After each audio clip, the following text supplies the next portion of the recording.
ఆ డౌట్స్ అన్ని పక్కకు పెట్టి మీరు ఈ చిట్కాను ఇంప్లిమెంట్ చేసి చూడండి. ఖచ్చితంగా అద్భుతంగా పనిచేస్తుంది.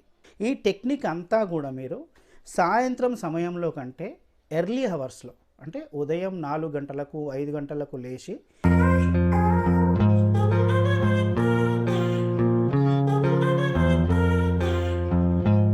Hi to all, Telugu thoughts ఛానల్కి స్వాగతం. నేను మీ శ్యామనమల. దయచేసి ఒక చిన్న రిక్వెస్ట్, మీరు సబ్స్క్రైబ్ చేసుకోవడం మాత్రం ఎట్టి పరిస్థితిలో మర్చిపోకండి. మీ కామెంట్స్ కూడా దయచేసి తప్పకుండా పెట్టండి. ఇక మనం మారదాం ఎపిసోడ్లోకి వెళ్ళిపోదాం. ఓకేనా ఫ్రెండ్స్?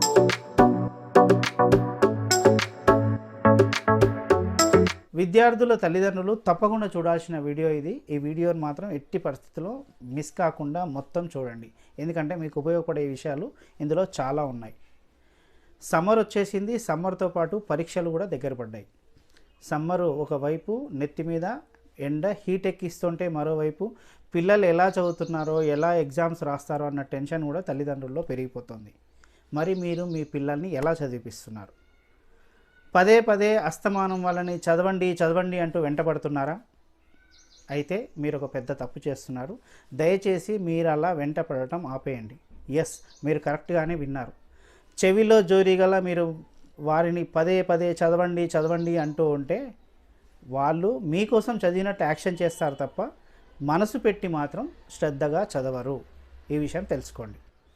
మరెలా అంటే దానికి ఒక అద్భుతమైన చిట్కా ఉంది.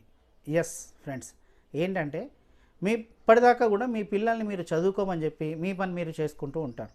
కానీ ఇప్పటి నుంచి అలా చేయడం మానేయండి. మీరు వాళ్ళని చదువుకోమని చెప్తూనే మీరు కూడా వారితో కలిసి కూర్చొని చదవడం ప్రారంభించండి. అదేంటి, నాకు ఎగ్జామ్స్ ఉన్నాయి, పిల్లలకా, నేను ఎందుకు కూర్చొని చదువుకోవాలి, నేను చదువుకొని ఏం చేయాలని మీరు ఇట్లాంటి ప్రశ్నలు చాలా మీకు అనుమానాలు కూడా వస్తాయి. నో ప్రాబ్లం ఫ్రెండ్స్, రానండి. ఆ డౌట్స్ అన్ని పక్కకు పెట్టి మీరు ఈ చిట్కాను ఇంప్లిమెంట్ చేసి చూడండి. ఖచ్చితంగా అద్భుతంగా పనిచేస్తుంది. ఎలా అంటారా? చెప్తాను, వినండి. ఎప్పుడైతే మీ పిల్లల ఎదురుగా మీరు కూర్చుంటారు కదా, అన్నట్లు చదవమంటే నేను ఏ మ్యాగజైన్సో లేదంటే న్యూస్ పేపర్సో చదవమని కాదండి. వాళ్ళ సబ్జెక్టులు, వాళ్ళ లెసన్లు, వాళ్ళ పుస్తకాలే మీరు కూడా తీసుకొని వారి పక్కన కూర్చొని మీరు చదవండి. దీనివల్ల ఏంటి ఉపయోగం అంటే, ఎప్పుడైతే వాళ్ళ పుస్తకాలు మీరు వాళ్ళ ఎదురుగా పట్టుకొని కూర్చొని చదువుతారో వాళ్ళలో కూడా ఏదో కొద్దిగా మార్పు కూడా వస్తుంది. ఎందుకంటే తమ తల్లిదండ్రులే, అంటే తమకు ఇప్పటిదాకా తమకు పెద్దోళ్ళలా భావించిన తల్లిదండ్రులు కూడా తమతో పాటు కూర్చొని చదువుతుంటే మేమెందుకు చదవకూడదు అనే ఫీలింగ్ వాళ్ళలో వస్తుంది. కాబట్టి ఖచ్చితంగా వాళ్ళు కూడా బుక్స్ పట్టుకొని మీతో పాటు చదవడానికి ఇంట్రెస్ట్ చూపిస్తారు.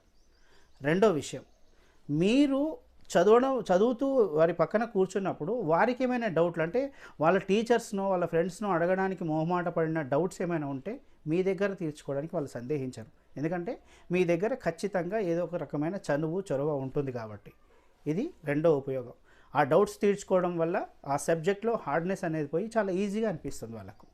ఇక ఇది ఒకటే కాదు, ఎప్పుడైతే మీరు మీ పిల్లల సబ్జెక్టు, మీ పిల్లల లెసన్స్ మీరు చదువుతూ ఉంటారో వాళ్ళలో కూడా కాస్తంత భయం ఉంటుంది. అమ్మో, వీళ్ళు చదువుతున్నారంటే ఖచ్చితంగా నన్ను ఇది చదివిన తర్వాత ప్రశ్నలు, ఏదో ఒక రకమైన ప్రశ్నలు వేస్తారు, అప్పుడు నేను వాటికి ఆన్సర్లు ఇవ్వాలి, నేను తప్పు చెప్తే మళ్ళీ నన్ను కొట్టడమో తిట్టడమో చేస్తారనే కొద్దో గొప్ప భయం వాళ్ళలో ఉంటుంది. కాబట్టి వాళ్ళు కూడా శ్రద్ధగా మనసు పెట్టి చదువుతారు. ఇది ఒక ఉపయోగం. ఓకేనా ఫ్రెండ్స్? ఆ తర్వాత ఎప్పుడైతే మీరు వాళ్ళతో కూర్చొని ఫ్రెండ్లీగా మాట్లాడుతూ వాళ్ళ అనుమానాలన్నీ తీరుస్తూ, మీరు ఏంటంటే ఆల్రెడీ స్కూల్లో ఒకసారి ఆ లెసన్ చదివి ఉంటారు, వాళ్ళు కూడా ఒకసారి చదివితే చదివి ఉంటారు, లేకపోతే లేదు. కానీ మీరు ఎప్పుడైతే ఆ లెసన్ను వివరించి చెప్పే ప్రయత్నం చేస్తారో అదొక రివిజన్ అవుతుంది. మళ్ళీ వాళ్ళతోటి మీరు చెప్పాక వాళ్ళతో మళ్ళీ మీరు కూర్చొని అదే లెసన్ మళ్ళీ చదివిపిస్తారు. కాబట్టి ఖచ్చితంగా అది వాళ్ళకు శ్రద్ధగా మైండ్లోకి ఎక్కే అవకాశం ఉంది. సో ఇదొక రకమైన ఉపయోగం. కంబైన్డ్ స్టడీస్ గురించి మనందరికీ తెలిసిన విషయమే.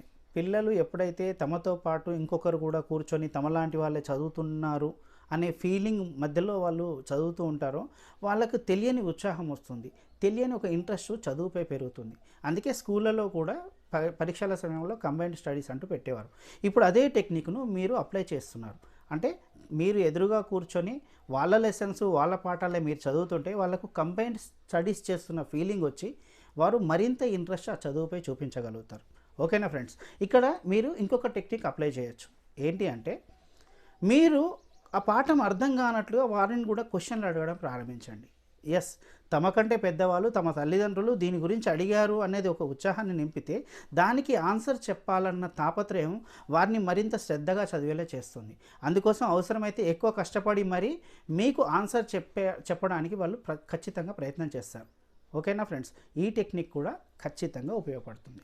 అయితే ఇక్కడ ఒక ముఖ్యమైన ఇంపార్టెంట్ విషయం ఏంటంటే ఈ టెక్నిక్ అంతా కూడా మీరు సాయంత్రం సమయంలో కంటే ఎర్లీ అవర్స్లో, అంటే ఉదయం 4 గంటలకు 5 గంటలకు లేచి ఎప్పుడైతే మీరు ఇలా చదివించే ప్రయత్నం చేస్తారో అప్పుడు ఖచ్చితంగా వర్కౌట్ అవుతుంది. అమ్మో నేను మార్నింగ్ లేవలేను అంటారా? మరి మీ పిల్లల కోసం మీరు ఆ మాత్రం శ్రద్ధ పెట్టలేరా? మీరు రాజీ పడడం కానీ మీరు అలవాటు చేశారనుకోండి పిల్లలకు, అది వారి భవిష్యత్తును కూడా దెబ్బతీసే ప్రమాదం ఉంది. కాబట్టి మీరు తప్పదు, ఈ పరీక్షల సమయం వరకైనా సరే కాస్తో కూస్తో మీరు రాజీ పడైనా మీ సమయాన్ని వారికి కేటాయించి ఎర్లీ అవర్స్లో వారిని చదివించే ప్రయత్నం చేయండి. ఖచ్చితంగా వర్కౌట్ అవుతుంది ఫ్రెండ్స్. ఈ టెక్నిక్ మీకు పనికి వచ్చిందా లేదా, మీ విషయంలో వర్కౌట్ అయ్యిందా లేదా దయచేసి మీ కామెంట్స్లో తెలియజేయండి. చాలా సీరియస్గా మీరు ప్రయత్నం చేయండి. ఇది వర్కౌట్ అయ్యే టెక్నిక్ ఇది ఖచ్చితంగా. ఓకేనా ఫ్రెండ్స్, ఇంకొక విషయము మీరు బాగా తెలుసుకోవాల్సిన విషయం ఏంటంటే ఎప్పుడైతే మీరు ఎర్లీ మార్నింగ్ లేపి చదివిస్తారో కొద్ది గొప్ప విరామం ఇచ్చి ముందు ఒక 10 నిమిషాలైనా సరే ఏదన్నా ఒక చిన్న ఆట ఆడడము లేదంటే వారితో చిన్న మెడిటేషన్ చేయించడం మాత్రం ఖచ్చితంగా ప్రయత్నం చేయండి. ఖచ్చితంగా అంటే ఫస్ట్ ఒక 4-5 రోజులు ఇబ్బంది అయినప్పటికీ ఒక వారం తర్వాత మాత్రం సర్దుకొని వారు ఖచ్చితంగా వారిలో ఇంప్రూవ్మెంట్ మనకు కనిపిస్తుంది. సో ఈ టెక్నిక్ మీరంతా అప్లై చేస్తారని నేను భావిస్తున్నాను. మీ కామెంట్స్లో మాత్రం తెలియజేయడం మర్చిపోకండి. అదేవిధంగా నాకు లైక్స్, షేర్స్, సబ్స్క్రైబ్ అవ్వడము, మీ కామెంట్స్ పెట్టడం అస్సలు మర్చిపోకండి. ఓకేనా ఫ్రెండ్స్, ఉంటాను. సైనింగ్ ఆఫ్, మీ శ్యామ్ అనుమాల.